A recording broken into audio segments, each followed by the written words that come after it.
Yes. So underpaid is always, always.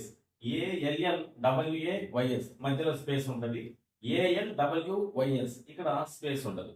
మొదటి పదానికి అర్థం ఏంటి అంటే by every means or by every method, అంటే ప్రతి మార్గంలోను, అంటే అందుబాటులో ఉండేటువంటి ప్రతి మార్గంలోను అనేటువంటి అర్థం వస్తుంది. అయితే ఇక్కడ ఆల్వేస్ అంటే ఫర్ ఎవర్, ఎల్లప్పుడు, ఎప్పటికీ అనేటువంటి అర్థాన్ని తీసుకొని వస్తుంది. సో ఇక్కడ స్పేస్ వస్తుంది.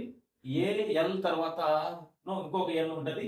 ఇక్కడ ఒక ఎల్ మాత్రమే ఉంటుంది, స్పేస్ ఉండదు. సో ఇది మనం గమనించాల్సింది. సో ప్రొనౌన్సియేషన్ రెండింటికి సేమ్ ఉంటుంది. ఒకవేళ మనం దానిని ఎగ్జాంప్లిఫై చేసి యూసేజ్ లో భాగంగా చూసినట్లయితే, so Kiran tried always to stop the fight. So ఏదో ఒక ఫైట్ జరుగుతుంది, ఏదో ఒక కాంట్రవర్సీ జరుగుతుంది, ఏదో ఒక ఆర్గ్యుమెంట్ జరుగుతుంది.